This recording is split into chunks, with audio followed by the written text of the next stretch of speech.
armazenamento dos dados, né? Desculpa te cortar, o que que você quer dizer a origem? O Porque, endereço de porque é origem da apenas. requisição. Ah, O tá. endereço de Porque, origem da requisição. tipo, o client chamando? O cliente chamando, quem está chamando? Tá, mas se o client está chamando, o client vai determinar aonde vocês vão guardar os arquivos? E se nem Não, o client chamar? não, Mas não. continua, continua, pelo amor de Deus, continue, continue. Não, então, porque na verdade é o seguinte, pelo que a gente viu aqui, né, o CDN ele é alimentado pelo cache, né? Então, assim, pela própria navegação. Então, na medida em que eu tenho uma navegação, eu conheço origem e destino. Se eu tiver ali no meio, eu tiver que guardar um cache, de repente, pensamos aqui, né? Eu falei com eles, eles também apresentaram os argumentos dele, de que talvez assim, pela origem, se eu sei que todo mundo está vindo da América do Sul, todo mundo que está vindo da Europa, então eu vou direcionar para esse determinado cache, entendeu? E a gente realmente, a gente avançou um pouco e outra conclusão que a gente chegou, que foi a separação, né, entre o que era o servidor que estaria atendendo ao cache e qual seria a persistência do cache. Porque se eu resolvo tirar um servidor, não significa que eu vá apagar o cache. Na verdade, a única coisa que eu preciso é atualizar os outros servidores no endereço onde o cache já está persistido. Então, a nossa ideia basicamente foi essa, ou seja, evitar cópia de arquivos de um lugar para o outro, mexer só no endereço dos servidores, né?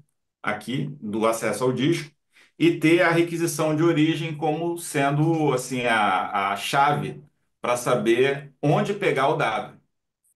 Tá, deixa eu fazer uma pergunta. Vamos Claro. fingir que não tenham servidores. Vamos imaginar que só existe o banco de dados A, B, C e D, Hum. certo? Você tem Uhum. 1 milhão de arquivos e que você tem que enfiar esses 1 milhão de arquivos divididos no servidor A, B, C e D. Como que você divide esses arquivos? Qual é o critério que você usa para dividir A, B, C e D? Durante Basicamente, o a, nosso a nossa, desafio é esse. sim, Como que eu distribuo durante esses o, arquivos? então, durante a nossa reunião, a gente pensou em outros elementos, que era o tipo do arquivo, sendo que a gente não sabe exatamente qual é o tipo do arquivo, né? A gente está falando de conteúdo, mas a gente não Vamos sabe imaginar, se é tudo vídeo, imagem, tudo vídeo, tudo vídeo. Como que você tudo distribui vídeo. 1 milhão de vídeos Talvez, em 4 bancos de dados? talvez olharia ali pro peso ali, né, pro tamanho desses arquivos e o quão a Todos os gente arquivos tem iguais, disponível. quase de artigos com o mesmo tamanho. É Todos os dividir arquivos iguais. 1 milhão para 4 bancos de dados. Qual o critério que você Você, usa? você teria um algoritmo que fazia esse cálculo para você. Sim, sim. Foi outra coisa que a gente falou, calcular um hash, entendeu? E de acordo com, por exemplo, eu já trabalhei numa situação em que eu tive que usar um hash para saber como distribuía dados em determinadas lacunas ali, né? E foi essa outra alternativa que a gente pensou. Tanto é que a gente pensou aqui numa política de balanceamento, que seria uma fórmula, algum tipo de fórmula para fazer isso. A gente só não chegou ao que seria essa fórmula, né? Porque me Perfeito. parece faltou algum elemento. O único elemento que a gente tinha era quem estava requisitando. A única coisa palpável que a gente identificou aqui. Outros elementos do tipo tamanho do arquivo, quantidade de requisições, isso, aquilo, outro, não davam para a gente a mesma segurança que a origem daria. Ah, não, com certeza. É Considerando. porque assim, eu não estou preocupado com o tipo de arquivo, com o tamanho de arquivo, com É, absolutamente nada. Eu só estou preocupado uhum. com o quê? Com a distribuição dos arquivos entre o cache ou o banco de dados, o nome que vocês queiram colocar. Uhum. Ou Uhum. seja, quando eu faço o upload de um arquivo, ele vai para o A, para o B ou para o C ou para o D. Basicamente Então, é isso. se eu não preciso conhecer o caminho exato daqui, sempre que porque você colocou aqui no último elemento que tinha que ser determinístico, né? Então, assim, dados os mesmos parâmetros, eu tenho que obter o mesmo resultado. Então, se eu preciso ter esse determinismo, então eu tenho que pegar em alguma variável externa, entendeu? E agora, se não precisa. Aí eu posso usar outro critério, eu posso usar um round robin aqui para, na medida que o arquivo chega, eu boto ele no servidor e aí eu vou trocando. Mas se Tá, eu vamos, precisar de vamos alguma imaginar coisa. então, vamos estressar um pouco. Ah, Vamos imaginar que você bota claro, o round robin, cada hora que chega você manda para um servidor diferente. certo. Aí, Wesley, você chamou meu serviço, vai ter no meu serviço, você vai cair em algum proxy, alguma coisa, e o seu proxy, como que ele vai saber que o arquivo a.jpg está no banco de dados A? Não pensamos nisso. A gente pensou a respeito da requisição na origem, como que a gente distribuiria o cache. E você Talvez está baseando a sua. pelo endereço de origem, pelo endereço de origem sempre. Ô, Wesley, Mas, não daria para saber pelo nome do arquivo, da requisição, porque se tá a.jpg, então ele está na base A, por exemplo. Não teria alguma forma Tá, de. se eu tiver 20 50 arquivos chamado a.jpg, que pode acontecer, mas são arquivos diferentes, em passos diferentes, todos vão para o mesmo banco de dados A? é E por você isso pode que ter o eu não. identificador, certo? Dos Então, arquivos. Eu, eu não eu. poderia colocar um metadado no arquivo O hash informando do aonde. arquivo. Então, mas o arquivo, ele é a parte final da história. Ele é onde a gente está gravando. Eu estou entendendo que a pergunta do Wesley é como que eu sei chegar de quem está pedindo o arquivo até o próprio arquivo, entendeu? Agora, sim, o nome do arquivo, para mim, me parece a última preocupação, entendeu? Não, Porque o já nome do entra aqui a parte arquivo, física. dado hash, alguma informação no arquivo, na requisição que informe que o dado está naquele local. Entendi, a meu ver. Entendi. Show. A ideia do É, hash é interessante, é o caminho que normalmente é um caminho que ele começa a ser mais interessante, porque baseado num hash, eu sempre vou ter mesmo hash, sempre quando eu bater no mesmo arquivo. É o que o Luciano falou. é. Eu passar por sempre uma função, o resultado vai ter que ser sempre o mesmo. Então, se eu bater sempre no mesmo hash, eu sei que esse hash pode ir para o banco A. A grande questão é, eu não quero uma tabela. Imagina que eu tenho 1 bilhão de arquivos. Imagina eu ter uma tabela falando o a.jpg, ou o hash, vai para o banco de dados A. O b.jpg vai para o banco de dados B. Imagina ter, tipo, 1 trilhão de arquivos, uma tabela com 1 trilhão de deparas. Não tem como. E isso aí é a parada um pouco mais complexa. Mas, É. vamos ao seguinte, deu para pegar a ideia de você, vamos pro próximo, porque daí a gente consegue ver mais perspectivas e daí eu vou mostrar o que eu fiz. Não estou dizendo que é a melhor solução do mundo, mas é uma Uhum. solução bem de mercado que a galera utiliza. Show de bola. Pô, mas só posso fazer um comentário rapidinho? À vontade. É, que eu acho que o que trouxe um pouco de desentendimento nesse problema também é porque a gente comentou sobre o CDN. E parece que a lógica que a gente tem que implementar é em cima de armazenamento de dados, que seria É a um banco de. distribuição de dados É, que a CDN utiliza, não então, necessariamente o roteamento da CDN. isso. Que aí o que eu acho que talvez fica mais fácil de elucidar é como se fosse um banco de dados que a gente tem que trabalhar com shard. Que seria uma lógica parecida com o que a gente tem que implementar aqui. Exato. No final das contas, Aí, esses múltiplos bancos de dados é um sharding. As CDNs, no final das contas, elas trabalham com sharding o tempo inteiro. Basicamente é isso. Mas você tem toda a razão. isso aí. Show de Fechou? bola, Aí show gente. de bola, Luciano. Já deu para pegar e já deu para avançar com várias coisas aqui na hora que você começou a trabalhar com banco de dados, depara. Você falou em Mesh. Em Mesh tem algumas coisas que são interessantes também. Mas show de bola. O Show de Gabriel bola. Valeu, Alegretti. galera.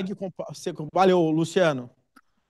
Gabriel Alegretti. Esse cara é um alegre todos os dias da vida dele. Compartilha sua tela aí com a gente, cara. Ouvi pouco essa piada, viu? Eu imagino disso. Cara, primeiro dando um panorama aí, eu comecei o curso porque, cara, eu quero aprender justamente essas técnicas que a gente usa para poder fazer arquitetura de software e tudo mais. Trabalhei pouquíssimo, se não quase nada com isso durante a minha carreira, né? E no nosso grupo também não era todo mundo que tinha ali essa desenvoltura com essa parte de distribuição de arquivos, né? Teve um integrante nosso, que até meu tech lead, a gente trabalha junto, ele sugeriu uma abordagem, eu vou ver se consigo abrir ela aqui, que foi bem interessante. Era basicamente um constant hashing. Deixa eu pegar aqui. Ah, ele não vai abrir. Bom, Eu não tô ainda tão bom assim para conseguir. Eu sei que eu sou um cara muito bom em TI, mas ainda leu. Eu uso Excalidraw pra caramba, mas ainda não cheguei nesse nível aí deixa eu de importar aqui. decodificação. Ah, bom, eu não consegui abrir aqui ainda, Não, tá, mas tava, a gente ajuda ali, tava no caminho, abrir o arquivo, volta lá. Tava quase, tava quase. deixa eu ver Cara, eu aqui. acho que se é só arrastar pra cima, Se cria outro, arrastar, só vai. arrastar já vai, eu acho. Deixa eu pegar aqui então. Oh, Aí você tá falando pro Abre o GPT te ajudar. Excalibur, Abre o abre o Scaleral Excalibur e lá. depois essa joga barra pra aqui dentro. do. Uhum. Entra no site, Excalibur, aí joga aí pra dentro agora. Nice, boa, obrigado. Aí. Bom, a abordagem dele aqui estava dividindo um pouco o arquivo em chunks, né, basicamente, mas depois a gente tentou levar uma outra abordagem levando em conta o arquivo inteiro, né? E até no GPT ali, a gente estava lendo sobre o constant hashing, né, que ele faz justamente essa ordenação pelos servidores, né? A gente não conseguiu entender assim, tipo, a fundo como é que o constant hashing funciona, mas aí a gente viu que pela abordagem que ele estava dando ali da descrição, e até a explicação do GPT, seria uma boa alternativa para a gente poder seguir, né? Então, a gente ia ter basicamente um serviço de fazer upload desses arquivos, né, de vídeo, e nesse serviço a gente ia gerar um hash, e esse hash ia conter alguns metadados, por exemplo, o tamanho do vídeo, o número de chunks que ele poderia ter, o peso dele, né, em si, e também para qual servidor ele iria, né? Então a gente teria dentro desse serviço de upload uma regra que ia definir o peso e o para qual servidor iria encaminhar o vídeo, né? E a partir disso a gente conseguir distribuir ele de uma forma igual, considerando também o peso, né? Para poder ficar mais acessível para todo mundo, né? Eu não, a gente se baseando pelas perguntas que a gente teve aqui, o Constant Hashing, ele respondia praticamente todas que a gente precisou responder, né? Uma ou outra que a gente ficou meio na dúvida, mas é porque a gente não tem tanta desenvoltura assim com o Constant Hashing, né? E no final, essa pergunta aqui sobre como permitir que os servidores em diferentes localidades acessassem, né, de forma independente, a gente viu que o peso, né, o tamanho do vídeo, o número de chunks ou o comprimento dele seria um metadado-chave para a gente poder fazer essa distribuição entre os servidores, né? Assim a gente evita de ter uma tabela centralizada para poder guardar tudo e fica uma parada mais rápida assim também para a gente poder acessar, né? Só que aí, assim, falta ler mais a documentação do Constant Hash para poder implementar, né? O nosso colega que é também o Tech Lead, que ele já precisou implementar algo parecido, mas ele teve que sair da call aqui com a gente.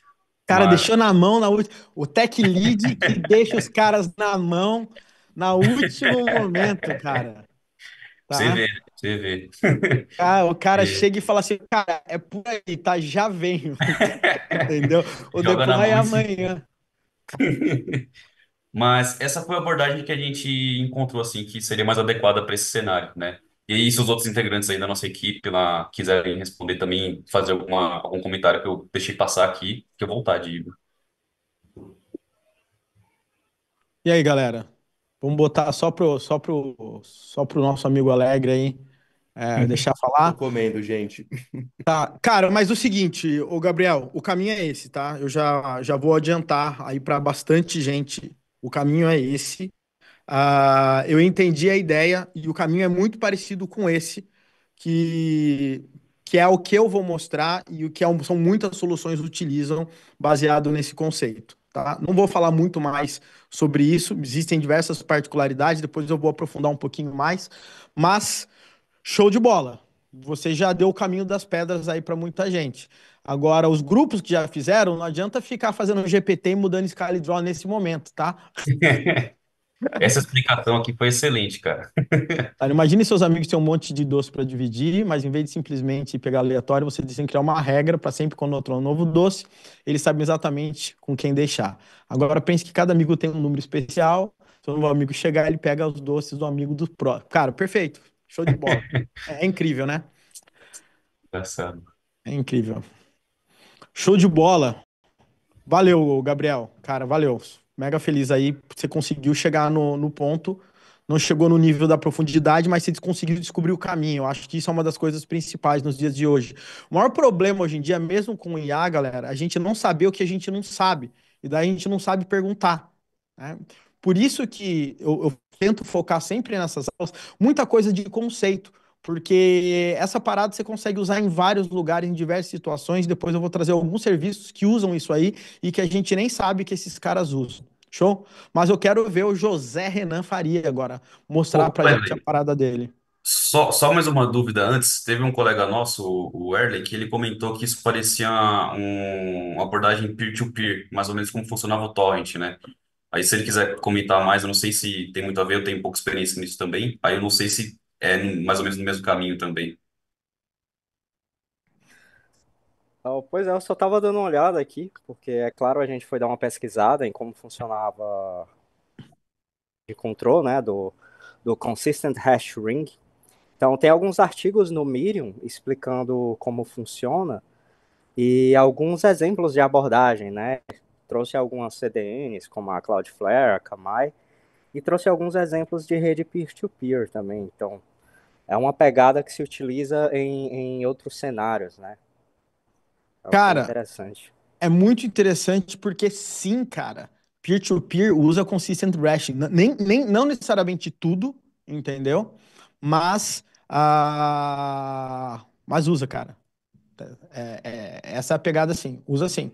Dá para usar consistent hashing. Na realidade, muitas delas, inclusive, tem não só algoritmos, tem soluções. Tem. Eu não entendo tanto de peer-to-peer, mas existem soluções específicas de implementações peer-to-peer que utilizam mecanismos diferentes, inclusive, de consistent hashing, tá? Mas, cara, é o caminho, é isso mesmo. Show Boa, de bola. boa. Bom, bora lá. Bora Bora aí, lá. Renan. Manda ver, cara. Compartilho aqui a tela.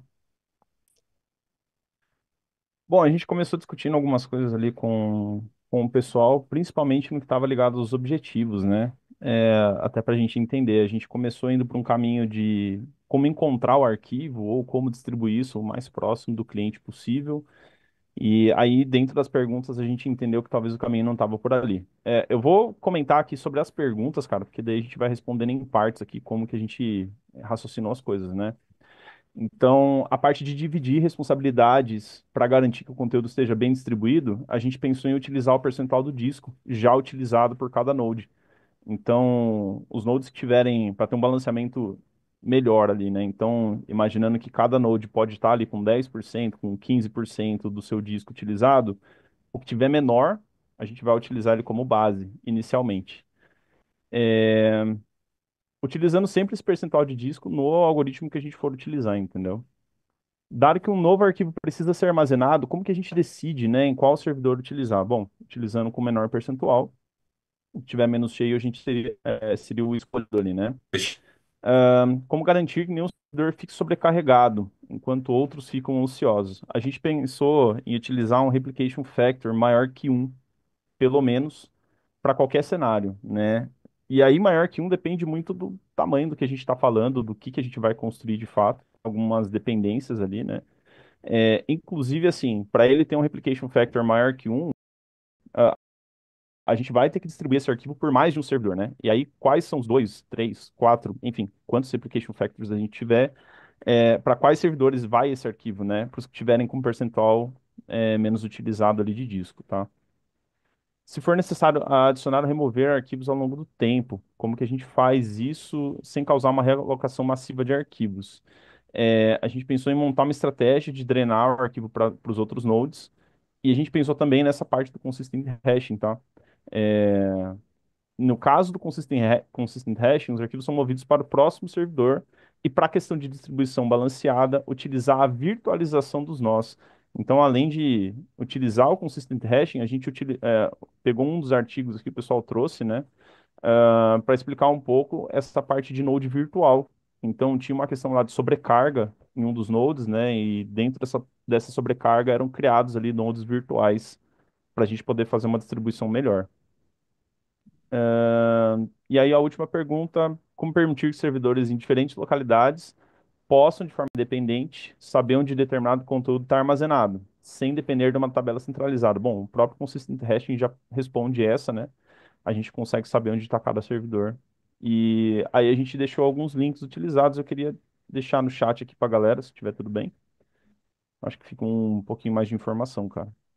Show. Vamos lá, cara. Tem umas coisas interessantes aqui, tá? Eu gostei que você separou, você olhou o problema de duas formas.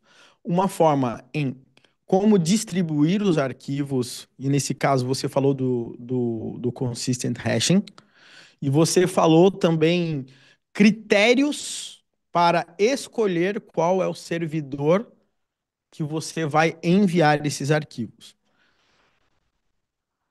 E você usou, por exemplo, o critério de disco aí nesse caso. A gente tem, na realidade, a sua solução, ela mistura algumas coisas e ao mesmo tempo que ela funciona muito bem, ela acaba gerando uma leve contradição nela mesma, tá? Mas deixa eu tentar elaborar um pouco mais isso. Às vezes, o problema de você distribuir os arquivos não é o tamanho, né? Às vezes eu tenho um vídeo super pequenininho, mas que o mundo inteiro está querendo acessar. E daí eu tenho algo que a gente chama de hot partition, ou se você está falando em partições ou no sharding, você está falando que você tem um hot, um cara que está muito quente, então eu tenho muito hit nesse cara, apesar de ele não ser o cara que está tendo mais acesso a disco ou ocupando mais disco aí. Às vezes ele tem muito acesso à rede. Então, esse tipo de critério, ele realmente ele é complexo de você conseguir ter. E quem trabalha provavelmente com CDNs, provavelmente eles utilizam consistent hashing, que é a segunda parte que você falou que faz muito sentido. A gente já tinha falado sobre isso. Você falou sobre o Ring, o Virtual Nodes, que também é uma das formas de como o consistent hashing trabalha. Mas a única coisa que talvez eu adicionaria no meio dessa história seria o seguinte, tá? Pensando alto, tá? Eu vou dar um exemplo para vocês. Todo mundo aqui manja de Kubernetes? Tem ideia mais ou menos de como é que o Kubernetes funciona, né? Eu tenho vários nodes, e eu crio os pods dentro desses nodes, mas imagina que eu tenho uma aplicação que ela tem um consumo enorme de CPU, usa pouca memória. E eu tenho aplicações que usam muita memória, pouco CPU. Não faz sentido eu provisionar os mesmos pods nessas mesmas máquinas por computação, né? Porque eu estou gastando dinheiro. Então, o que normalmente eu faço? Eu crio pools, né? Ou seja, eu crio um node pool de, sei lá, 10 máquinas com muita memória. E eu crio um outro pool com 10 máquinas com muito CPU e pouca memória. Quando eu vejo que a minha aplicação de memória intensiva, por afinidade, eu mando ele para um pool, ou se eu tenho mais CPU, eu mando ele para um outro pool. Talvez, né, provavelmente, os níveis de complexidade de uma CDN vão chegar nesses limites, onde provavelmente eles vão saber que para quais tipos de arquivo, para quais tipos de intensidade de acesso, qual tipo de cliente, eles podem separar em pools diferentes, ou focando em disco, ou focando em rede, ou coisas desse tipo. Eu não quero entrar nesse nível de detalhe. Eu estou muito mais pensando nesse momento aqui na distribuição realmente do arquivo, que é quando você falou ali em relação ao consistent hashing. Uma outra coisa aqui que é importante ressaltar, galera, é o seguinte: você falou da parte de replication factor, tá? Replication factor, a gente só tem que tomar cuidado com uma coisa. Normalmente, o replication factor, ele vai dizer para a gente quantas réplicas a gente vai querer daquele mesmo node, daquele servidor. Ou seja, no final das contas, ele acaba sendo um backup. Normalmente, quando que o replication factor ele ajuda você? Normalmente, tá? Eu não estou dizendo que são todos os casos. Normalmente é em caso de falha, tá? Então, normalmente você trabalha com o replication factor muito mais por contas de falha do que necessariamente para ele ser, vamos dizer, um, um slave, algum cara que uma réplica só de leitura, por exemplo, tá? Então, normalmente, tá? Esse replication factor, ele serve muito mais para um backup do que todo mundo ficar acessando esses caras. Então, a gente só tem que tomar cuidado de uma coisa que é você escalar e balancear a sua carga com vários nodes iguais para distribuir, tá? E normalmente, quando você fala em replication factor, você está criando um fator de replicação por razões mais de segurança. Não que eu duplicar, eu não estou tendo um número de replicação, né? Obviamente que se eu estou escalando e tenho 10, eu estou com replication factor de 10 porque eu tenho 10 máquinas escaladas, mas elas podem ser removidas o tempo inteiro. Normalmente o replication factor a gente usa ele muito mais por questões de backup, de segurança, do que necessariamente em relação à escala, tá? Só para a gente separar um pouquinho a caixinha do que é replicação por escalabilidade e replicação por questões de falha. Vou dar um exemplo bem claro ali para vocês. Eu não sei se todo mundo conhece, por exemplo, o Apache Kafka. O Apache Eu me Kafka. baseei nele, viu? Vou Então, colocar legal. esse O cara aqui. Apache, se você perceber como o Apache Kafka trabalha com replication factor, você vai perceber que sempre um consumidor ou o cara que está gravando tá gravando sempre exatamente na mesma partição, mas nunca nas followers. Quando a líder falha, é feita uma realocação e um cara que era do replication factor vira, nesse caso, o líder novamente. Mas se você perceber, o replication factor ali do Kafka, ele serve muito mais para backup, tanto que você não fica lendo múltiplas partições ao mesmo tempo. Fez sentido? Fez sim. Aqui a gente pensa muito mais no replication factor do arquivo, tá? E aí a gente coloca maior que um, mas ele poderia ter bem mais, mas deu para entender a diferença sim, cara. Deu para pegar, né? Mas show de bola. Alisson, Diego. E galera, tá? Só para vocês saberem, para a gente não ficar aqui às 10.000 horas aqui, né? O que eu vou pedir depois caso a gente não consiga passar por todo mundo, porque depois eu vou passar a minha explicação, eu gostaria que todos os grupos, tá? Enviassem essa parada para a gente. O Leonan vai coordenar com vocês para a gente pegar as resoluções de vocês de qualquer forma, porque a gente quer ver. É que online agora é legal que a gente fica comentando e tudo mais, mas provavelmente a gente não consegue ver todas as mãozinhas e eu ainda explicar o que eu queria explicar. Fechou? Doutor Alisson Show. Diego, Tá aparecendo aí? tá aparecendo. Aí, apareceu. Show. Qual foi a nossa ideia? Nossa ideia também foi baseada no Consistent Hashing.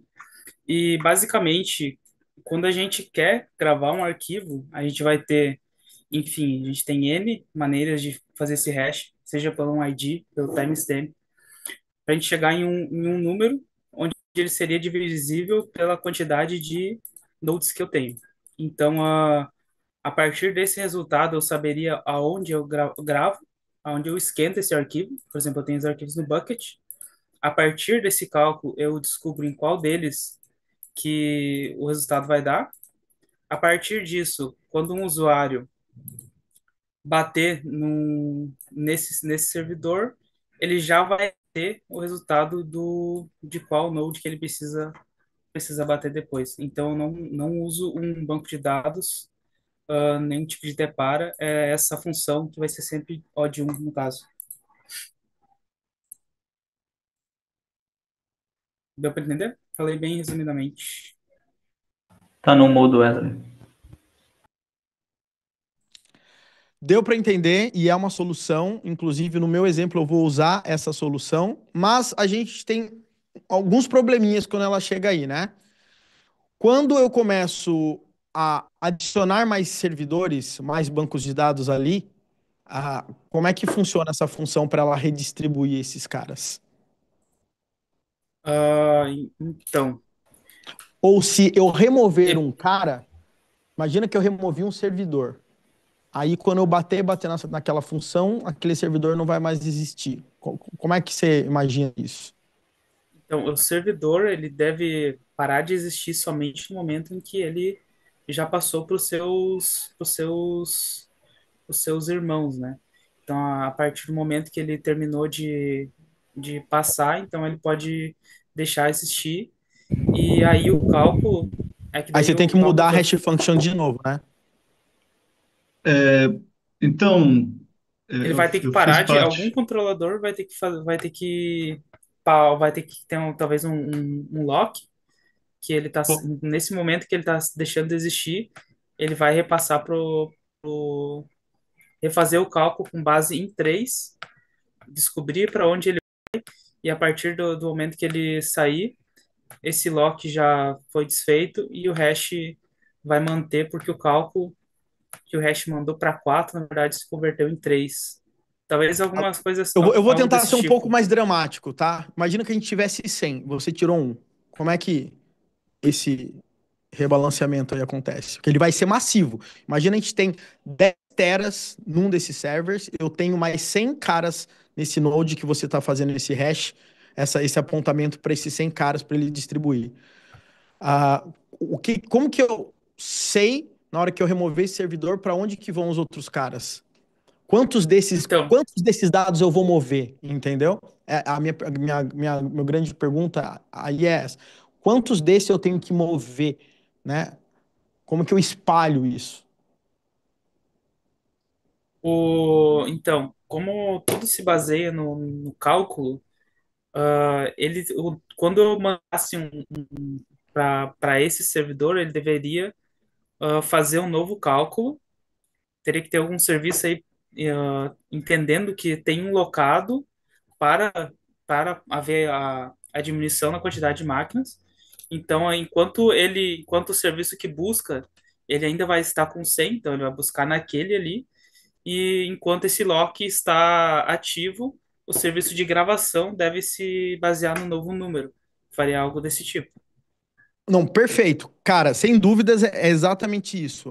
Eu acho que a minha maior dúvida que eu tenho aqui, o ponto que eu quero provocar. Galera, percebam que eu fico tentando provocar mesmo para a gente gerar discussão. Imagina ali, ó. Eu tenho 1 petabyte. Vou ser o mais extremo possível. E daí saiu uma máquina que tem 1 petabyte ali dentro. E eu tenho mais 100 máquinas. 1 petabyte é coisa pra caramba. Eu vou ter que fazer um movimento muito massivo de distribuição desses dados para que eu não mande tudo, sei lá, para uma máquina vizinha e aquela máquina fique com 2 vezes a carga do que ela já tinha antes. Entendeu? Ou seja, sim. quais, como que eu consigo fazer uma distribuição um pouco mais nivelada desse 1 petabyte para as outras 5 máquinas, por exemplo? Entendeu? Para eu evitar ficar mandando e distribuindo de uma forma muito. Porque nesse caso, quanto mais dados eu movimento, né? Quanto mais saída de dados para mais máquinas diferentes, mais tempo demora, mais dinheiro gasta e etc. Então, se baseando com que consistência hashing, ele vai ter que ter uma consistência, eu mexeria nessa parte aqui. Então, aqui eu agregaria no hash algo para fazer uma melhor distribuição. Eu Só não posso sei fazer como. um adendo? Eu fiz parte do Pode? grupo também. Claro. Então, a gente discutiu isso e a gente não chegou a discutir esse ponto que você está colocando, mas, assim, sendo bem drástico, pelo que eu notei, essa solução não considera isso, porque na hora que você retira um e fica 99, o cálculo vai mudar para tudo, né? Esse Exatamente. hash. Esse é o grande Então, ponto. O hash vai mudar de então, todos os arquivos, né? isso, exatamente. Se você quiser diminuir um, aí É verdade. foi o ponto que a gente não, assim, não chegou a discutir. E eu até fiquei pensando, eu acho que você fez umas perguntas depois aí, e foi para minha cabeça, mas assim, pelo que eu entendi, acaba que vai mudar todo o endereçamento ali, porque o cálculo do hash é com base no número 100 e vai mudar para 99 e vai gerar Vai uma quebrar? mudança drástica. Daí vai ter uma. O problema, o ponto não é só esse, tá? Mas vai se rearranjar, vocês concordam comigo? Vai Sim, mudar o hash e vai se rearranjar. O grande problema é que vai ter que responde. ficar sincronizando dado de um lado para o outro, uma mudança muito grande e massiva de dados. Porque de uma forma ou de outra, uma coisa não tem como escapar. Entrou nova máquina ou saiu nova máquina, né? vai ter que dados ficarem indo para lá e para cá. Isso é fato de qualquer forma. O grande ponto aqui é como eu minimizo um pouco esse tipo de problema. Tá? É basicamente esse é o ponto. Mas o Alisson e eu não lembro quem estava falando agora porque não apareceu Frederico, o Frederico, esse já é o início da solução. Inclusive, na hora que eu for mostrar a minha, eu vou começar com a de vocês, inclusive, tá? Porque essa é uma solução e a utilização de consistent hashing, sim. posso chutar uma solução? Claro? Seria a gente poderia fazer um rearranjo preguiçoso, assim. Você consulta pelo hashing, se você achar, achou. Se você não achar, você vai ter que rearranjar aquele arquivo. Seria algo nesse sentido? Não, porque daí eu teria que sair sincronizando esse negócio para. Eu teria que começar tudo do zero. E se eu De mudo o pouco em hash, eu vou ter pouco. que mudar todos de novo. Mas a gente vai chegar lá. Cara, a Beleza. gente tem mais tempo, a gente tem mais tempo para uma pessoa, para a gente não ter que ficar até as 11 horas da noite. Pode ser quem que é o próximo da lista? Aí, Alisson, Diego, Frederico, valeu, porque a solução de vocês já Show. começa a complementar a minha também, inclusive, tá? Valeu. Eu acho que sou Próximo da eu, lista é o Iago. você bem breve aqui também para não chover no molhado. Nosso também foi o constant hashing aqui. Acho que aqui o ponto importante é pode usar hash aqui, a gente pensou aqui, esse círculo aqui é mais o constant hash, mas a gente começou a falar do hashing mais como um algoritmo de espalhamento aqui dentro de um intervalo que o hash podia dar, né? Que é como a gente aprende lá em organização e recuperação da informação. Então aqui o nome do conteúdo, por exemplo, vamos supor que só tenha um node, ele qualquer conteúdo aqui cairia só nesse cara, né? Porque todo o espalhamento do hashing cairia nele. Entra outro cara aqui, e aí o stream também saberia, ele só teria que saber que só tem um node, porque aí ele sabe que se cair no algoritmo tem que ter uma informação central de que existe só um node para o usuário desse cara. Senão ele não consegue se achar, né? Ele não consegue saber como que essa coisa quebra. E a mesma coisa aqui no Constant Hash, só que Constant Hash, o que acontece aqui é que tem um algoritmo modular, né? Que o final aqui ele vai voltar para o início. Você consegue fazer esses espaços cíclicos, mas a ideia é mais ou menos a mesma. Se entra outro node aqui, o algoritmo de espalhamento faz uma bissecção. Entra outro node aqui, ele faz outra coisa aqui. E essa ordem aqui, que é uma ordem meio de árvore binária, ele consegue replicar tanto no usuário quanto no cara que vai fazer a escrita. Então não precisa realmente ter um cara central que vai dizer onde os conteúdos estão. Aqui, pelo algoritmo de espalhamento, já é o suficiente. Eu acho que essa aí é mais ou menos a base do constant hashing. Esse cara aqui, eu acho que ele vai funcionar bem para vídeos que têm o mesmo tamanho, né? Se for um Netflix, né? E aqui ele também, nossa solução não diz respeito à localidade, né? Então não sei como que a gente daria com a localidade. Ele diz respeito só a uma boa distribuição de vídeo que vai depender um pouco de sorte, né? Porque algoritmo de hash é um pouco de sorte, mas no limite de uma quantidade grande de vídeos ele vai tender a estar certo, tá razoavelmente distribuído, né? Se for um bom algoritmo de espalhamento. E aqui não existe solução nem de distribuição por tamanho, nem de distribuição por localidade, mas eu acho que resolve tudo, né? Então, a responsabilidade entre os servidores para garantir que está bem distribuído. A responsabilidade passa a ser do algoritmo de hash. O que tem aqui é que no momento que você faz essa bissecção, e se tem poucos nodes, vai ficar relativamente desbalanceado, né? Então, esse node 2 ficaria com mais. Se você coloca um node 3, um node 4 aqui, se você bissecta, fica melhor. Mas se entram 5 aqui, esse cara vai estar um pouco desbalanceado em relação ao resto, né? Tipo, estaria um negócio assim. No caso, essa fórmula aqui vai se replicar para o caso dos círculos, né? O círculo é um pouco mais difícil de representar, mas é como se as pontas se juntassem aqui. Então, voltando aqui para a tarefa, é, a decisão completamente dada pelo algoritmo de hashing não vai ficar sobrecarregado. Quer dizer, não sei, é um pouco de sorte, né? O algoritmo de hashing pode acontecer, por exemplo, de todos os vídeos caírem em um, simplesmente por um acaso, mas esse acaso tende a ser mitigado com escala, né? Mas adicionar ou remover servidores, beleza, vamos supor que esse cara aqui Assim, a adição ela tem que ser em ordem, né? Ordem decrescente. A remoção, perdão. Ela tem que ser em ordem decrescente. Então, se esse cara aqui, eu tenho que. Deixa eu deixar certo aqui para claro, que é o Node 4. Se esse cara aqui sai, que é o 5, o que vai ter que acontecer é que todos os vídeos dele vão ter que voltar para o 1. É uma transferência grande, mas é só uma transferência, não tem que ficar recalculando tudo. Então, como Vamos que imaginar, eles. volta lá na sua imagem, por favor. Aqui, Ah, ó. se o 3 cair, se você falar assim, eu quero remover o Ah, 3, a gente o que discutiu acontece? isso. A gente discutiu isso, mas é porque você, na sua explicação, você falou para a gente não se preocupar com quedas, né?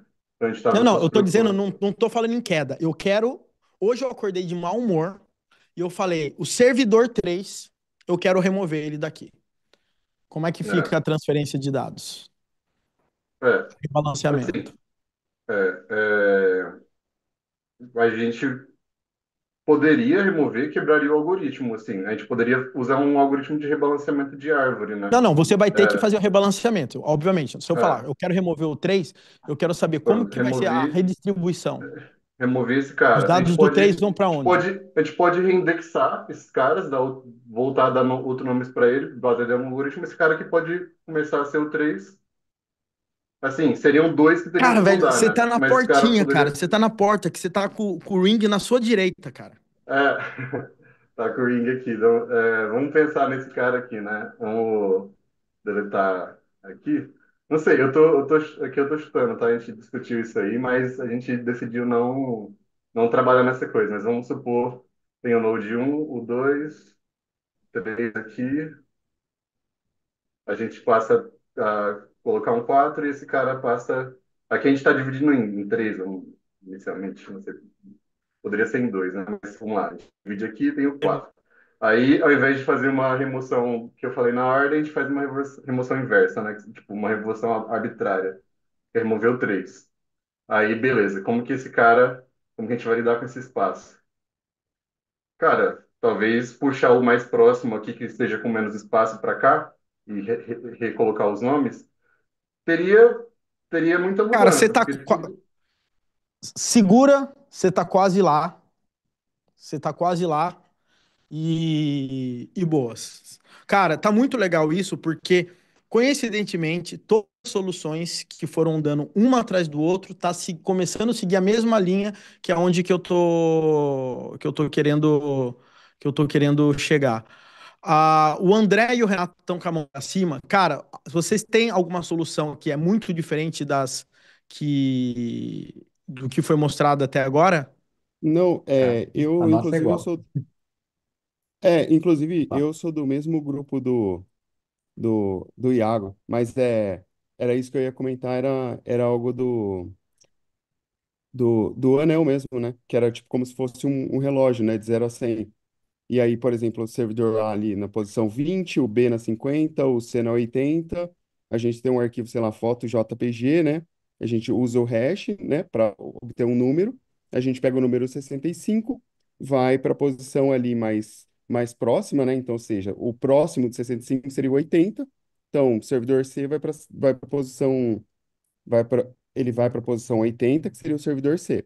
Beleza. Com relação à queda, a gente realmente não Não, chegou não, não, a... esquece queda, pense em remoção. Estou removendo, logo os dados eles serão movidos, tá?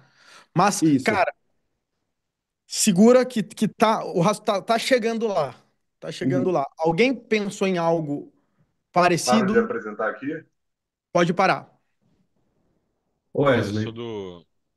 Eu sou do grupo Perfeito. um. A gente O pensou 10 também foi em questão parecido. do consistent hash, né? Só que nessa questão da redistribuição seria, no caso, para os vizinhos, né? Que a gente ia pensar. Então Uhum. ia ser do meio para a extremidade, né? Show. A gente Cara, pensou, o Pedro tá com a mão levantada. Fala, Pedro. a gente pensou utilizar o hashing, né? Hash ring com vnodes, que aí tinha mais probabilidade de balanceamento. E se a gente desligar uma máquina, a gente roda um processo para copiar todos os novos arquivos, fazer o cálculo do hash ali e saber onde eles vão cair. Show. Galera, eu posso compartilhar aqui com vocês a minha linha de raciocínio. Não é necessariamente, eu estou longe de ser a minha linha de raciocínio, tá?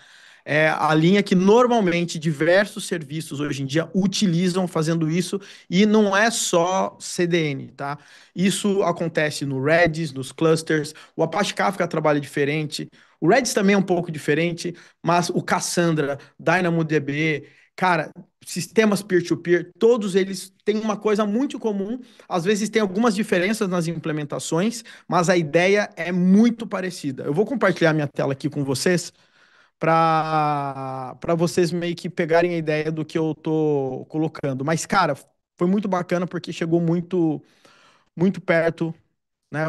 Da forma como foi evoluindo, a parada foi chegando bem perto. Deixa eu compartilhar aqui, porque daí a gente já vai para os finalmente da aula aqui também, galera. Estão conseguindo ver minha tela? Minha Sim. tela azul aqui com o Skype Positivo. Pro? Yes, sir.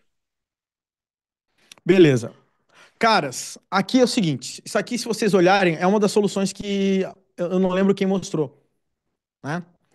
Basicamente, eu tenho usuário, service name, eu recebi uma imagem, poderia ser qualquer coisa, um ID, né?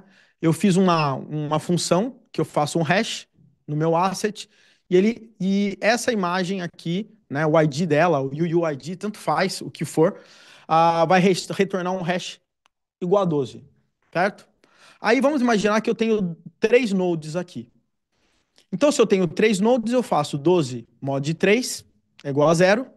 Essa imagem vai para o node 0. Né? Se o meu hash desse 10, por exemplo, vai para a máquina 1. Se o meu hash desse 11, vai para a máquina 2. Beleza? Isso aí, por padrão, já iria funcionar. Concordam comigo?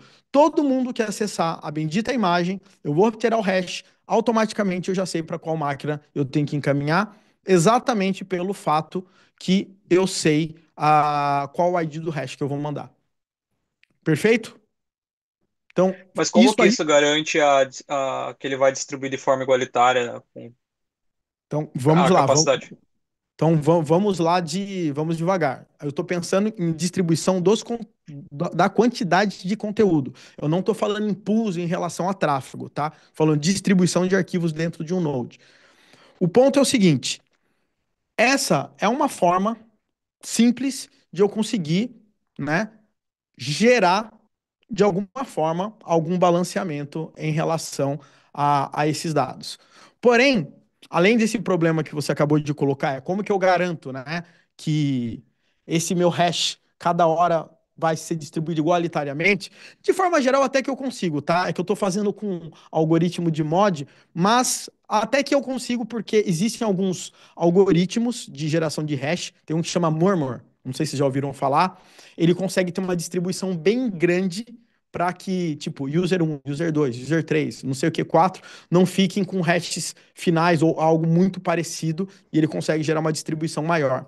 Mas o maior problema daqui é exatamente o problema que a gente caiu naquela situação.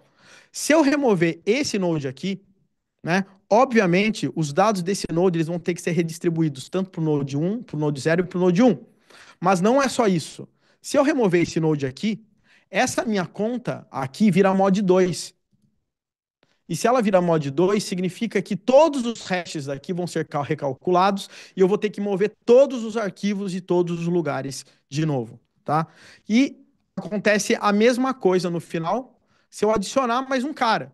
Vai virar mod 4 e aí todos os hashes vão ter que ser calculados, recalculados, eu vou ter que mover tudo de novo, tá? Então, esse é o grande problema desse tipo de solução. Mas essa solução, de forma geral, ela funciona. Ela faz uma distribuição dos arquivos e etc. Tá? O que acontece? Existe um conceito, tá? E uma parada que é chamada de Consistent Hash Ring, tá? E essa parada, ela é bem interessante, tá? Vamos imaginar que a gente tem um anel aqui e eu estou colocando ele de 0 a 100. Mas somente para vocês saberem, ele não é de 0 a 100. Ele é um anel, basicamente, de de 2 elevado a 32, que é baseado em 4 bytes, ou seja, você consegue ter um número bem grande, são os inteiros unsigned, porque quanto maior você tem um número que você pode ter de um hash, tá? Maior a sua capacidade de distribuição. Mas pense isso aqui como um anel virtual, obviamente, não existe um anel virtual, e esse número de 0 a, cara, é número grande pra caramba, que vai de 2 elevado a 32 menos 1, né? Porque o zero é contado. Então, o que que acontece é o seguinte. Então, esse 1, 2, 3, 4 são os meus nodes, beleza? Então, o que que vai acontecer aqui? Eu fiz o meu hash aqui de 12, beleza? E o resultado deu 12 aqui nesse meu cara. O que que vai acontecer? Eu vou pegar uma setinha e vou falar, aonde está o 12? O 12 está aqui. Maravilha, já que o 12 está aqui, então esse arquivo eu vou guardar no próximo node que aparecer. Eu vou guardar esse cara no node 2. Certo? Basicamente isso que eu estou fazendo nesse momento aqui. Em relação a rebalanceamento e reajuste das coisas, o que que acontece? Vamos imaginar que eu remova esse cara 2 aqui. Tá? Deixa eu desagrupar isso aqui.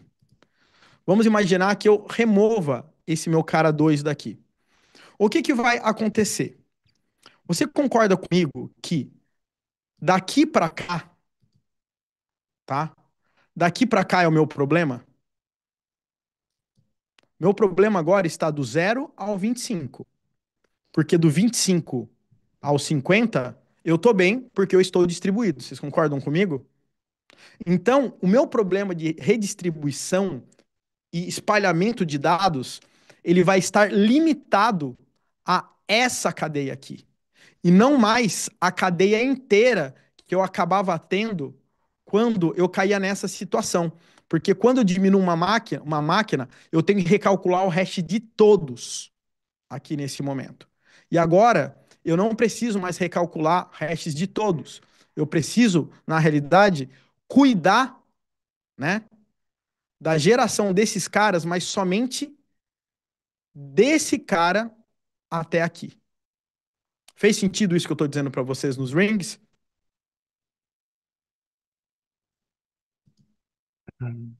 Momento de. Fez, pra mim Mas, fez. mas, mas, Aí, mas aí tu não tá balanceando a carga, né? Que o 1, teoricamente, o 3, teoricamente, estaria se dobrando a sua capacidade ali. Mas está resolvido, por exemplo, o problema Tá resolvido o o problema 3, daqui para cá, tá resolvido o Isso. problema daqui, né? o Para, 3, o 3 tava iria esper- pro 33, seria isso? O 3 iria pro 33 Não, e o na 4 iria forma pro... como tá aqui, se esse 2 sair, o que vai acontecer aqui é o seguinte, que do 1 do 0 ao 50, essa parada vai cair no 3. Wesley, Esse é um Vai ter problema de problema. sobrecarga, né? Problema de sobrecarga. Exatamente. Mas vocês concordam que daqui para cá eu não tenho que mover nada? 3 é que Concordam? se... mas Eu tenho que me preocupar com o 0 a 25. Então, sim, mas você está falando em mudar o endereçamento ou não, cópia não tô falando mais física do de RCM, arquivo? aonde os arquivos vão ser apontados, porque eu tenho uma regra muito clara. Se o 2 não existe, vamos imaginar que o 2 saiu aqui. O hash deu 12. Aonde está o 12? Está aqui. Qual que é o próximo node? O 3. Então eu vou guardar a imagem aqui agora. Ô, Sacou? Wesley, Você sempre você vai pode reduzir o em 3 horário. para 40, Oi? por exemplo. Você pode reduzir o 3 para 40 e mover um pouco do 3 para 4. Relaxa. Mas Que aí daí vai ter você. que reindexar Né? tudo, né? Relaxa. Eu não quero, Não, eu não quero reindexar. Esse é o meu grande tudo bem. ponto. Tá? tá. Mas Ó, vocês mas entenderam a ideia básica, né? Ou seja, Eu tenho uma sempre, dúvida. sempre eu vou pegar o próximo. Sim. Se esse cara não existir, o que vai acontecer? Eu tô com um problema do 0 a 25. O meu 2 saindo, o meu problema está aqui. E tudo que tiver do 0 a 25, da forma como está aqui, eu vou ter que jogar pro 3 e o meu 3 está ferrado. Wesley, eu não consigo dividir esse do 0 até o 25 em dois, então um pouco vai para o 1 e o outro vai para o 3, de forma que não fique tão pesado para o 3. Cara, uma coisa assim, deixa eu falar uma coisa pra vocês, caras. Eu tô amando e tô me divertindo muito nesse momento aqui com vocês, porque Vocês pegaram exatamente o ponto, os dois pontos principais. Um ponto que vocês pegaram é, o problema que eu tenho agora aqui é do 0 a 25. Isso todo mundo entendeu, né? Porque se eu usar os rings, eu sempre peço o próximo. Do 2 pro 3 eu tô coberto. Do 1 pro 2 eu não tô mais coberto. Então, o meu problema tá aqui entre 0 a 25, que se a gente seguir essa lógica, eu vou sobrecarregar o meu 3. Perfeito? Perfeito. É essa situação que a gente tá aqui. Ô, Mas Wesley, do 3 até o 1, eu tô resolvido aqui pra mim. Correto? só deixa eu Se eu entender uma cair no coisa. 55, vai pro 4. Se eu cair no 80, vai pro 1. Perfeito? Você tirou o 2, e o que aconteceu com os dados que estavam no 2? Ele foi tudo pro 3 Ele ou vai todo pro ele ia 3. dividir? Da forma como ele está aqui, seguindo esse ring, ele vai todo pro 3. Daí, se Tá? você colocasse um 2 aí, não tivesse 2, você colocasse ele ia mandar metade que estava do 3 pro 2, por exemplo? Se você Me adicionasse explica. um novo. Me Suponha que dá não um... tem esse 2. Não tem esse 2. E você colocou ele, subiu essa máquina agora. O que vai acontecer? Você vai tirar os arquivos que estão ali até o 25 que estão no 3 e vai jogar no 2? Exatamente isso. Exatamente isso. Eu vou mover. Mas, novamente, eu só tô me preocupando agora entre os 50 e 25. Do 50 até o 1, eu não estou me preocupando com nada. Estão entendendo a ideia? Seria Sim. colocando uma outra máquina no 33 e daí rebalanceando, e daí depois eu apagaria a 3? Assim, aonde você vai colocar a máquina, aqui pra mim, tanto faz. Nesse momento, a gente está com esses caras fixos. Esses caras fixos aqui com 4 máquinas. Se eu tiro 2, eu tô com o problema do 0 a 25. Teria Certo? que fazer. Porque o Aí problema entra do aquela 25 questão está resolvido. aí Certo? entra aquela questão da réplica virtual daí. Exatamente. Nesse ponto, eu Teve teria um uma cara que réplica falou temporária. em Virtual Nodes. E aí, a gente tem um novo ring aqui. Olha que bonitinho que eu preparei. Esse novo ring, ele trabalha de uma forma diferente. Se você perceber, eu tenho ainda o 1. Deixa eu descolocar aqui. Se vocês perceberem aqui, eu ainda tenho 1, eu tenho 2, eu tenho 3 e eu tenho 4. Nada mudou. Perfeito? Mas o que que acontece? Para eu evitar esse problema que o 2 caiu, tá? Para eu evitar esse tipo de problema, né? O 1, eu tirei 1, o que que vai acontecer? Galera, só para vocês saberem, eu coloquei isso de forma randômica, tá? Então eu não fiquei pensando na distribuição correta e tudo mais. Mas é mais para vocês entenderem a ideia. O que eu faço aqui é, tudo que tem um V, o que eu pintei de background, é só para vocês entenderem e botei um V na frente, é para chamada de virtual.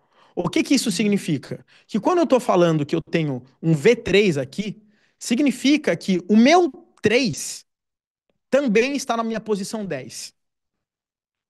Entendeu? Se eu estou falando que o V1 está aqui no 20, significa que o meu 1 também está no 20. Tá fazendo sentido para vocês? Tá fazendo com o meu bolso, mano. Quando eu chego no V2, vamos lá. Olha só, então agora vamos seguir a nossa lógica do que a gente estava fazendo até agora. Basicamente, né, Wesley, a gente está dizendo o seguinte: tu tem uma referência do cara apontando pro cara de É um fato. ponteiro. É um Pronto, é ponteiro. isso. É um ponteiro. Não é uma nova máquina. É uma referência dessa máquina naquele ring. Se eu tirei o 2, vamos imaginar que eu tirei os 2 daqui, certo? E a gente estava naquela situação que eu tinha o cara no 12, certo? O cara estava aqui. Qual que é o próximo? O V1. Vai ser o V1. Vai ser o V1. Então o dado daqui vai para o meu V1. Entendeu? E aí, baseado você nisso, intercala entre um e outro, isso. aí eu consigo intercalar entre os caras. Entendeu? Tá, mas em termos práticos, o que seria esse V1? Seria um redis? Seria uma... Não, pode ser qualquer coisa, cara. O V1 é o storage. É exatamente o V1 é o 1. Entendeu? Mas é apenas um apontamento. Saca um ponteiro? Tipo assim, o 1, ele tá pregado aqui no 0, certo? Mas eu estou fazendo uma referência, eu vou falar assim, olha, ele tá no 0, mas se cair alguma coisa depois do 15, 20, vai pro 1 também. É mais ou menos isso que eu tô falando para ele. Entendi. Vai pro V1. Eu me lembrei, Exatamente isso. eu me lembrei Então, disso caindo porque num. tem um go-to do Assembly, cara. É E ela tipo é de um go-to. É tipo de um go-to. Então, no final das contas, o que que vai acontecer? Qual que é a grande vantagem disso acontecer também, pessoal?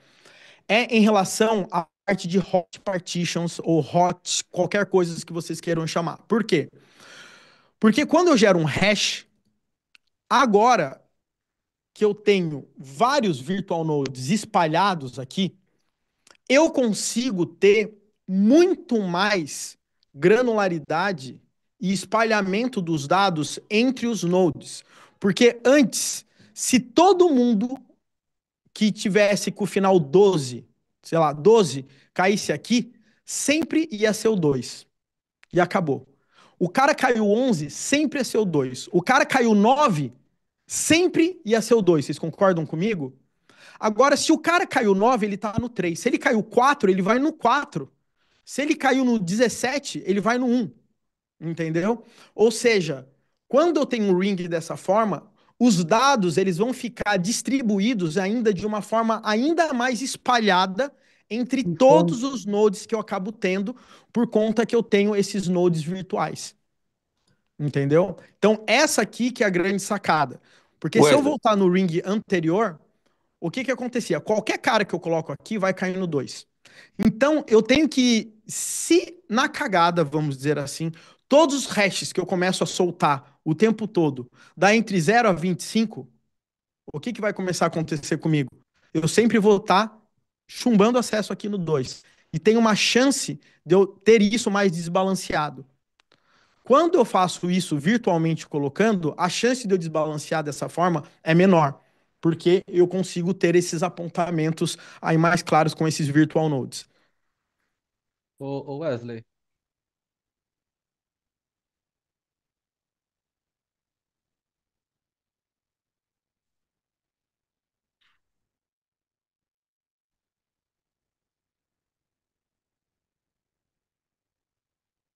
É basicamente, no final das contas, na realidade, o que acontece é, existe um algoritmo, tá?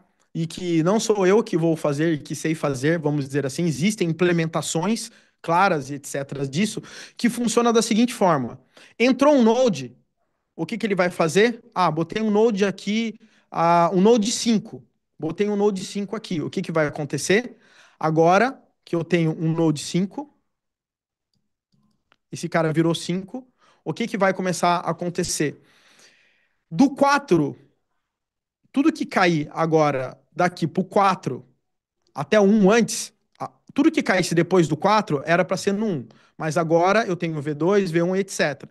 Quando entrar o 5 aqui no meio da história, o que que vai acontecer?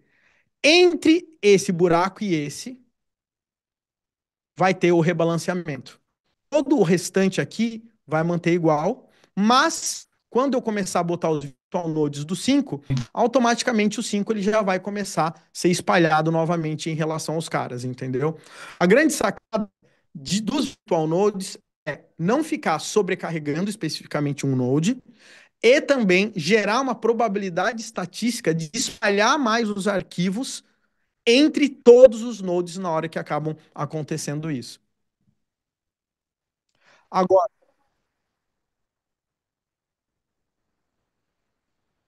para mim tanto faz. Aí não sou eu que vou, isso aí não sou eu que estou pensando nisso. Esse é um outro problema, que daí é separação de pools, edges, localizações, regiões, etc. O meu objetivo hoje aqui é a gente pensar em como que eu consigo espalhar e distribuir arquivos dentro de bancos de dados de locais. A gente deu um exemplo de CDN, mas, por exemplo, pesquisem depois Cassandra Rings, Consistent Hash Rings no Cassandra, Consistent Hash Rings no DynamoDB. Pesquisem Consistent Hash Rings no Redis Cluster. O Redis não trabalha exatamente como um ring, porque ele tem um número fixo que eles chamam de slots, mas é muito parecido. Então, são muitas variações, mas da ideia principal. E aí, a grande sacada que acaba acontecendo aqui é o seguinte, e aí vai depender muito em relação a protocolos de comunicação. A gente não vai ter uma tabela com todos os arquivos e falando para qual node cada arquivo coloca. Mas, obviamente, eu preciso ter uma tabela onde eu tenho os meus nodes, né, os meus virtual nodes e falar qual range que cada um desses caras atendem. Vocês Os concordam comigo? endereços. Basicamente, os endereços do anel ali. Ele vai ter Eu que preciso fazer. dos endereços do anel para na hora que cair um hash eu saber para onde anda. Aí o que que acontece? Normalmente essa tabela, tá? Ela não fica no client, porque seria bizarro toda hora o seu cliente ter que consultar toda uma tabela. Normalmente, o que que isso faz? Normalmente, como que algumas empresas trabalham? Eles têm um servidor de proxy que tem essa tabela onde eles fazem essas consultas cacheadas e mandam e faz essa distribuição. Tem até esquema com DNS, mas o que muitos sistemas fazem no final das contas é que cada node dele, né, e cada pedaço desses caras tem a sua própria tabela replicada. Porque existe um protocolo, acho que todo mundo já deve ter ouvido falar, não sei, chamado Gossip Protocol. Alguém já ouviu falar nesse cara? Gossip. Não, é não. Gossip é com S. Eu ouvi falar, É mas com o dois S? ChatGPT ele É com trouxe. S só, né? É dois S. É de fofoca. Dois S. Gossip é fofoca em inglês. É isso mesmo. Eu uso o Dois S. Rabbit, É dois o S, Celery. né? O que que é o Gossip Protocol? O Gossip Protocol é um protocolo que os nodes ficam fofocando entre eles. Entrou um node e fala: Oi, meus amiguinhos, tudo bem? Meu nome é Wesley, tá? Eu tenho 16 anos e eu tô aqui agora aqui com vocês e eu acabei de entrar na posição 40, beleza? Daí eu falei isso pro Node 2. O Node 2 falou: ô Node 1, entrou um cara aqui falando que tá na posição 40, atualiza sua parada aí. Daí um fala: ô meu camarada 4, o 2 falou para mim que o 4 falou para ele que chegou um cara. Então tem um protocolo entre que os próprios nodes ficam se comunicando o tempo inteiro para saber quando entra ou sai um serviço, onde eles mesmos acabam se mantendo as suas próprias tabelas atualizadas por conta desse Gossip Protocol. Existem diversos protocolos que fazem esse, o Gossip Protocol é um protocolo assim bem conhecido, mas existem diversas formas. Por exemplo, o Kafka não usa o Gossip Protocol, ele tem um outro cara que ele acaba utilizando também, tá? E para a gente fechar, normalmente a forma de hash que é usado nesses caras, existem vários, tá? Mas tem um cara que ele é muito conhecido na hora que vocês forem pesquisar sobre, que é chamado de Murmur, tá? Hash. Ele é um algoritmo, legal? E esse algoritmo, o que que ele faz? Ele consegue, de acordo com o que ele está hashando, fazer com que ele espalhe mais os resultados. Imagina que eu passo uma palavra, usuário 1, usuário 2, usuário 3, usuário 4. São palavras muito parecidas. Se você pegar um MD5, um SHA, qualquer coisa, é muito capaz desses hashes saírem ligeiramente parecidos e acabar ferrando um pouco com a distribuição, entendeu?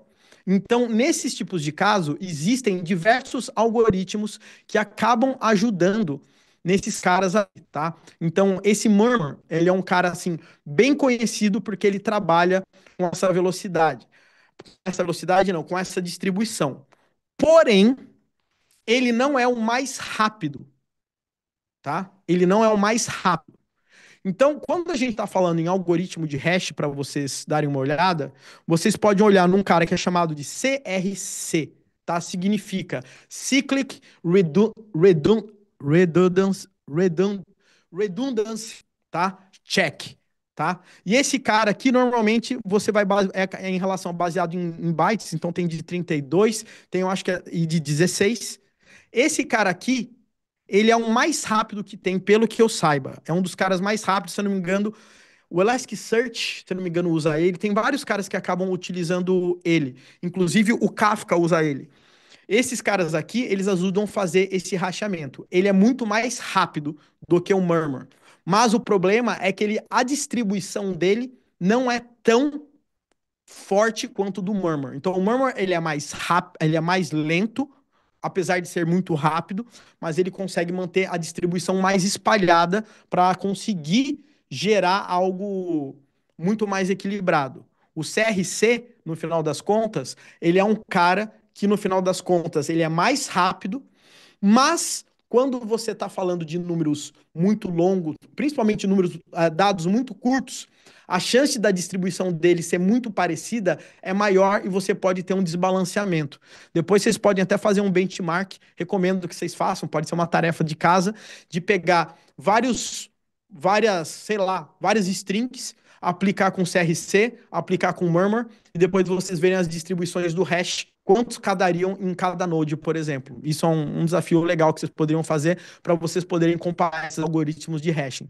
Mas, de qualquer forma, os mais conhecidos são esses caras aí, tá? CRC e Murmur Hash são um dos caras mais utilizados aí nesses momentos. Beleza?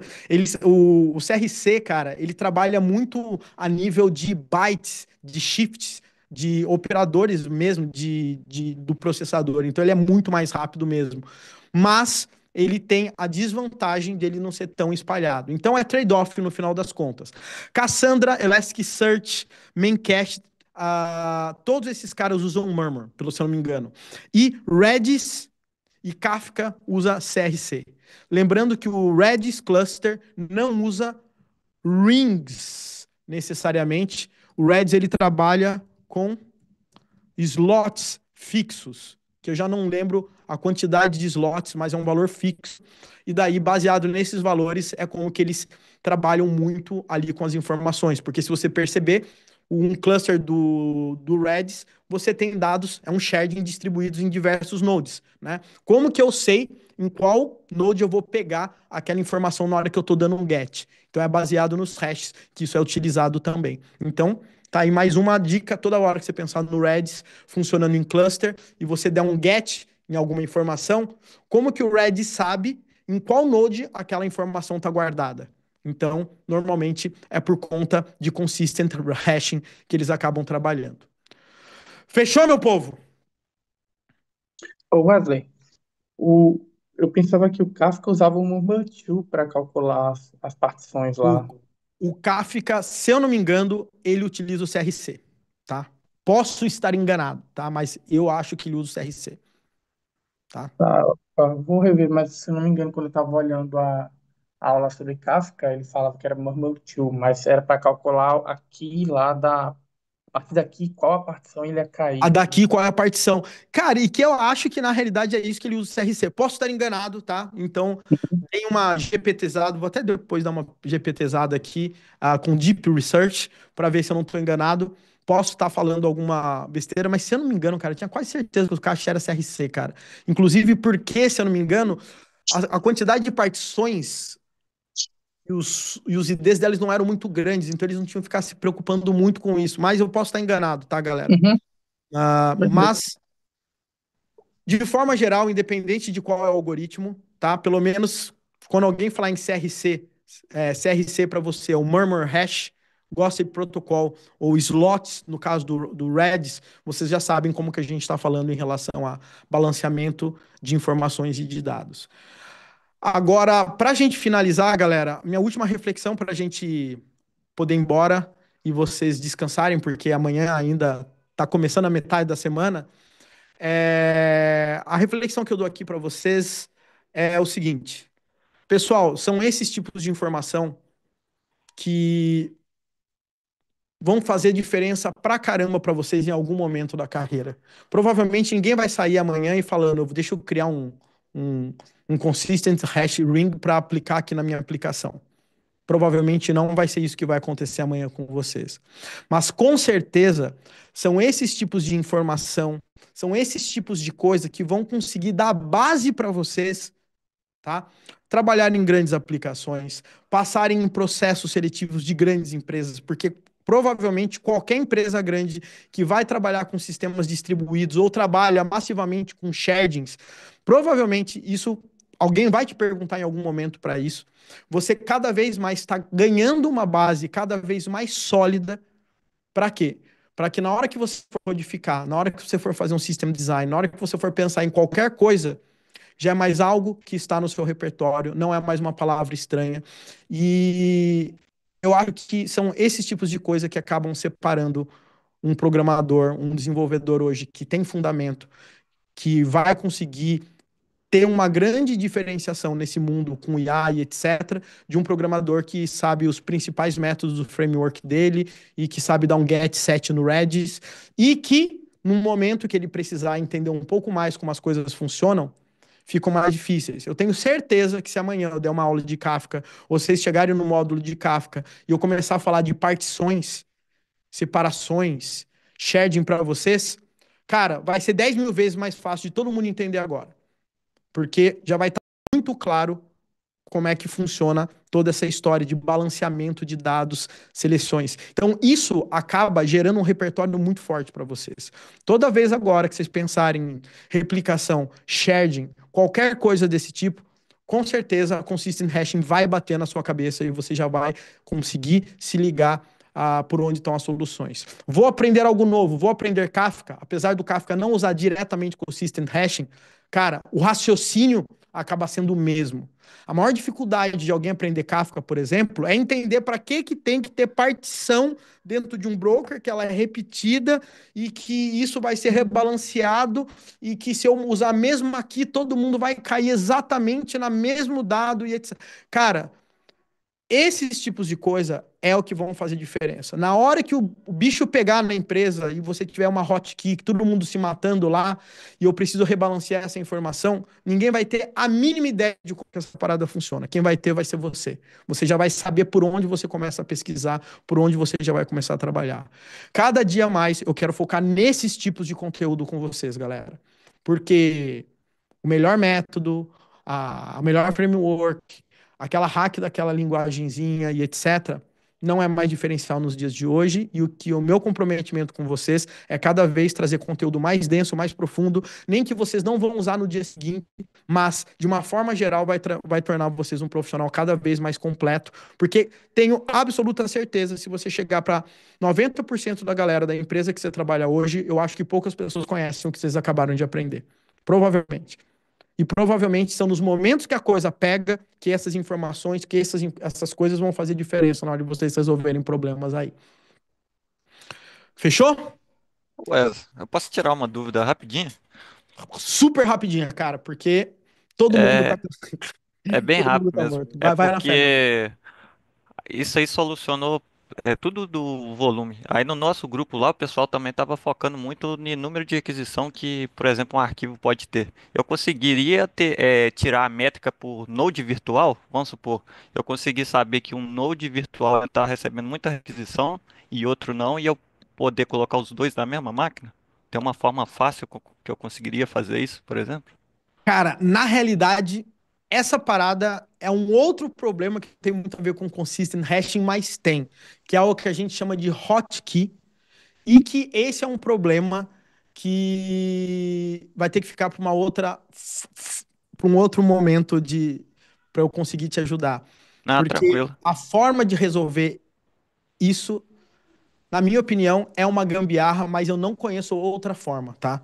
Na realidade, você Entendi. vai começar a usar prefixos um pouco diferentes para garantir que aqueles caras caem em nodes diferentes. E daí, no momento que você vai atrás da informação, você vai saber que, baseado naqueles prefixos, vão estar em 3 nodes. Daí você vai buscar a informação nos 3 nodes, vai consolidar numa informação só e vai retornar para o usuário. É uma gambiarra do caramba. Quem usa Ah, Redis pra caramba distribuído sabe do que eu tô falando, para evitar hotkeys.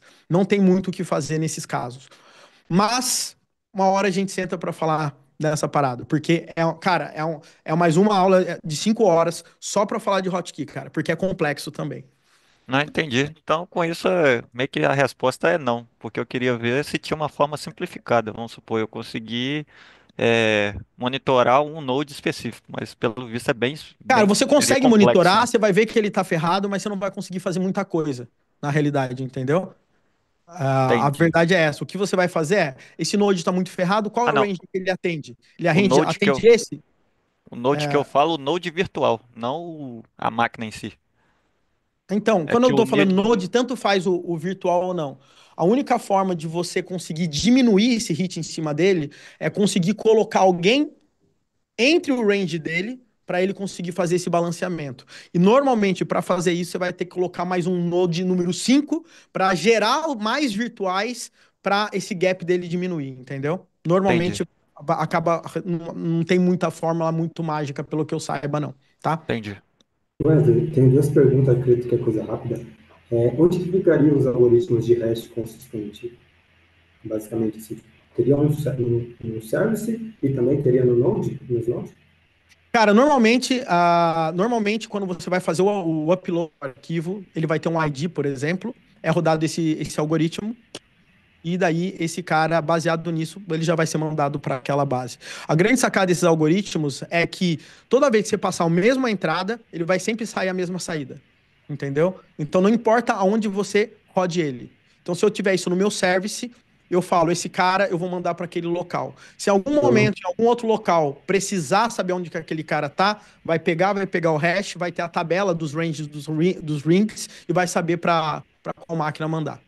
O nome disso é Sim. E a idempotência. outra pergunta seria assim, tipo, como seria a redistribuição após uma remoção de um node? Porque eu entendi que a gente vai direto no node e remove. Aí eu teria um serviço à parte para fazer essa redistribuição. Ah, cara, aí vai depender do tipo de uso. Por exemplo, se você está falando em CDN, eles vão ter os mecanismos de replicação.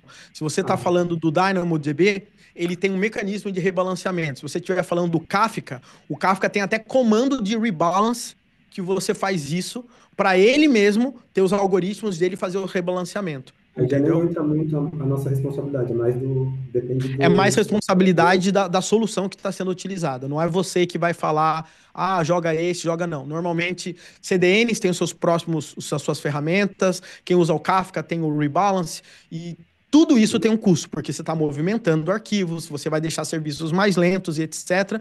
Por isso que quanto mais balanceado você deixar, é melhor, né? E quanto mais organizado e os nodes estiverem ok, menor vai ser o impacto do rebalanceamento. Porque o grande problema de usar o mod, como a gente estava trabalhando, era que você ia ter que rebalancear tudo. E aí é dado, é tráfego para tudo quanto é lado. Então, os rings, eles minimizam o que você tem que rebalancear. Não que não haja rebalanceamento. Sempre vai ter e sempre vai ser uma dor, mas ele minimiza esse tipo de problema. Ele isola aquele problema do restante. Automaticamente, né, basicamente, quando eu removo, já vai para o próximo node, né, seja virtual ou não. Exatamente, vai para o próximo. Agora, como ele vai mover os arquivos de um para o outro, aí o problema é da CDN, o problema é do Kafka, o problema é do Redis, o problema é de quem for. Não é meu. Eu só estou falando. Não, eu só estou falando do Ring, entendeu? Eu só estou falando do Ring. Basicamente é isso. Fechou? Maravilha. Galera, foi um prazer estar aqui com vocês. Espero que vocês tenham curtido a aula. Espero que vocês tenham aprendido e espero que as interações que vocês tiveram em momentos do grupo, no Breakout Room, vocês possam ter criado mais laços, que vocês possam ter conhecido outras pessoas, tenham trabalhado mais em grupo, com pessoas que não são pessoas do nosso trabalho. Então, eu espero que vocês tenham curtido aí. Feedbacks sempre estão abertos aí para vocês, tá? Então fiquem na liberdade para chamar a Leonan, quem for preciso, pode me dar um toque também. Mas eu espero que essas aulas elas ajudem aí a complementar todo o conteúdo e que tragam aí uma experiência bacana aí para vocês. Fechou? Só uma coisa, Wesley, se for sobre o envio da atividade, como é que vai ser feito? Envio das atividades, o Leonan vai mandar um e-mail aí para vocês, mas basicamente a ideia é que vocês ou coloquem um link do Notion ou um ScholarDraw exportado, tá? Para a gente conseguir pegar, muito mais para a gente tá registrado isso com a gente, tá, Vitor? Não que eu vou dar uma nota e vou falar, sua solução foi boa, a sua foi ruim. Não, a ideia é trocar, mas é interessante vocês mandarem que a gente fica com esses registros e eventualmente em algum momento a gente pode fazer algum compilado, alguma coisa desse tipo, tá? Mas é legal, inclusive, para vocês, né, organizarem e formalizarem isso na cabeça. Quanto mais a gente bota a mão na massa, né, mais a gente acaba absorvendo o conteúdo. Fechou? Beleza. Então, maravilha, pessoal. Muito boa noite para vocês. Que vocês tenham um resto de semana abençoado, que vocês curtam bastante essa semana, que tudo dê muito bem para vocês. E tamo junto, pessoal. Um abraço aí para todo mundo. Valeu. Valeu, mais. Wesley, galera aí. Valeu. Tchau, tchau. Valeu. Tchau, tchau.